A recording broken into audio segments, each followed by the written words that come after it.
What's up, everybody? Winter is coming. It is August right now, and working out in the barn has been absolutely awesome this spring and summer. Since the weather is nice, we put in a roll-up door, sliding door, built another door over there, but like I've mentioned a bunch of times in other videos, there are still some holes, there's still some things that need to be patched up in order for this place to be actually functional during the winter time. So I can actually keep some semblance of heat, stop wind cutting through. And the two big elephants in the room that I've mentioned over and over again are a chicken coop door that is still open. It's basically just an open hole in the wall. Another door that needs to be replaced, and then behind me up top, some tin that needs to go over some empty spaces up there. So there's a slogan that LeBron James used: everything is earned. And if I want to work out here in the wintertime, I'm going to have to earn it, because it's only going to be a quick couple months before, you know, things start getting cold, snow starts hitting the ground, all those things that kind of winter brings. And working out in here is going to be really difficult if I don't have things patched up. So today we're going to focus on patching up two holes in the barn. There's going to be the chicken coop door and that tin. We're going to patch those things up, get them as good as we can to seal up all the holes that we need to in order to stop any wind from kind of cutting through and passing through before we go to the next step of insulating everything. Let's do it. So this is the chicken coop door. It basically just had a little string and a hook on it that you can kind of pull up and prop up when that had all the hay and everything in there, and the other loft was up there that all got ripped out. This was kind of a door, I think, to let them in and out.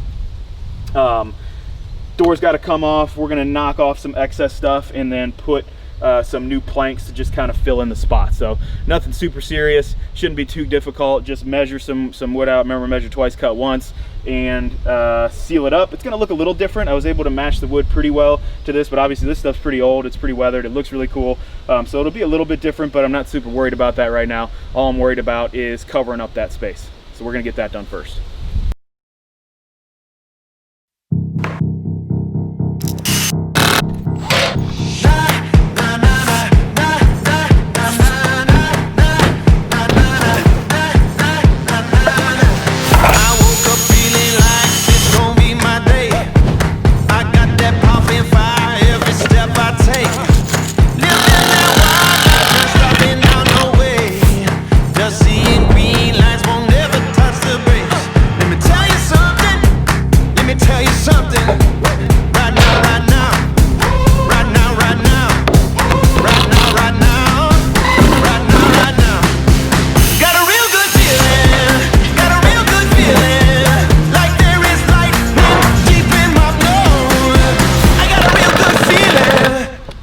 So wall is in, not bad at all. Everything kind of fit in there pretty good. There's a couple little gaps, but like I said, that was just going to be part of what happens just because this stuff is cut a little funny. There's some holes here, and again, I can fill that in with spray foam, maybe, you know, jam a little piece of this wood in there and then spray foam behind it to kind of seal the air from coming out. What I do need to do is, we have this inch at the bottom, so I'll cut a footer out, small footer that'll be the same kind of like 2x4, slide it down there. That'll seal that off, can paint it gray, and it'll pretty much match everything that's on here. So I think this looks great. All the cuts lined up really well, stuff slid in together really nice, and we got another hole patched up.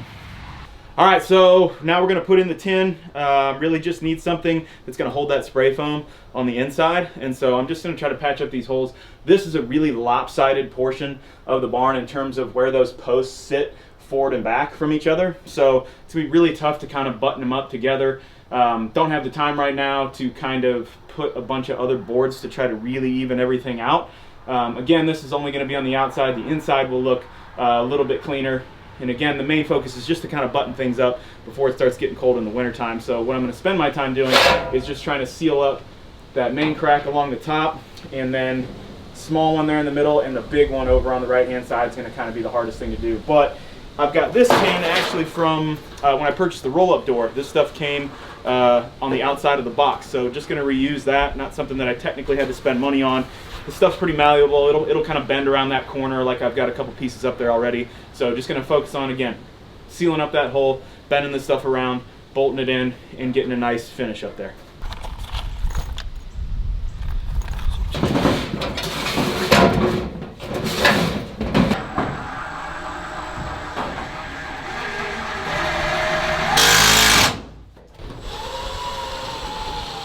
Quick recap, got things buttoned up. So the chicken coop hole is now sealed off. So that part's good to go. I accidentally ripped off part of the siding over there, so I'll have to fix that as well.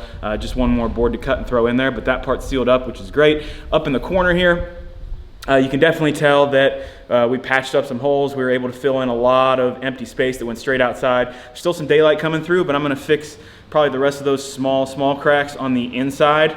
Go in there with just some extra wood from some of the other pieces and kind of seal it off. And then again, it's just going to get spray foamed over, and then wood siding is going to go up on the inside of all this. Now, a lot of people posed a lot of interesting questions or a lot of comments on the last update when we were kind of wrecking things out here, and we talked about the insulation, and everybody was telling me insulate your ceiling first, because obviously hot air rises, that's where it's going to escape.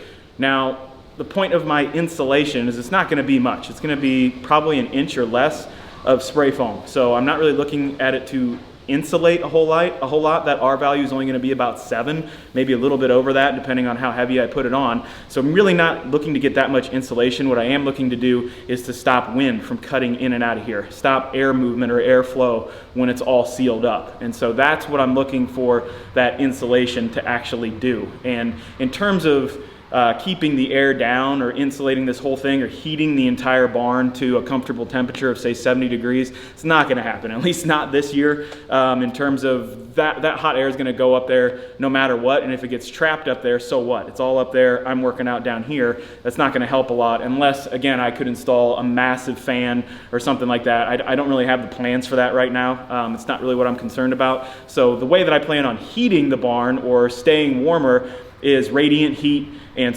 space heaters. So something that is kind of like a spot heater. So you're working out in a certain area or with some certain equipment, and that radiant heater can kind of push or reflect the heat onto you, onto your equipment, onto your area where you're working out. And I'm going to position those throughout the gym. At least that's the idea right now. I'd never had the idea of just trying to heat the entire thing to a perfect temperature. It's not going to happen. It's not going to be perfect, especially not this year with where I'm at on the barn and on the build of it. So that might be a goal at some point in the future, but for right now, it's to cut the wind down and to stop airflow through anywhere that I'm working out, and that'll enable me to put, again, those radiant heaters that can reflect that heat onto me and onto my workout space and make working out a little bit more enjoyable, a little bit easier during the cold winter months. So this place isn't going to be something that I'm going to be able to heat up really quick. Maybe, like I said, down the road, that's an option. But awesome questions and awesome comments. If you have refute or rebuttal to what I just said, go ahead, throw it down in there. I'm interested in learning. I'm sure there's people who have a little bit more experience with some of this stuff than I do. I just love doing it,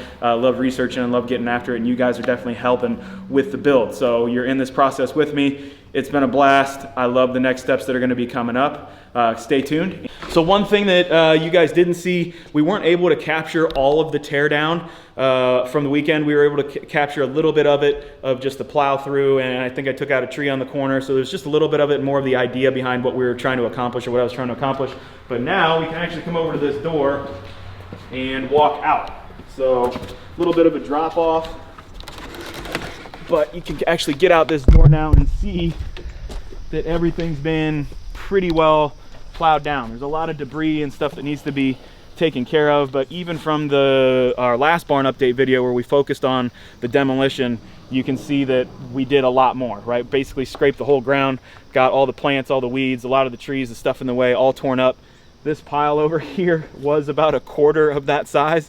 That's not from everything just down here. We tore out a lot. Marcus and I tore out a lot that's in the front yard as well, and just kind of pushed it all back here. So as you can see, I've got my work cut out for me in terms of getting rid of this brush pile as well. But again, the vision back here is a little bit more workout space. Somewhere back here, put the sandbox, put a nice outdoor rig that's super tall. We got some extra rope climbs. When the weather's nice, you can come out here and train, throw some stones around, some odd objects, some things that you don't have to worry about cracking floors or breaking things. So stones, those kind of things, strongman objects is kind of the ideal vision out here. And hopefully, eventually, a running trail that will take off from here and actually cut back to the left hand or western side of that brush pile and cut back and kind of loop around the property. That is a long-term goal. It's on the list. It's way far down compared to everything else that needs to happen here, but super excited for where everything's at right now, that I still have plenty of warm weather to kind of get a lot of this taken care of, make it look nice, clean it up a little bit, and just one step closer to the goal, guys. Lesson here is just start.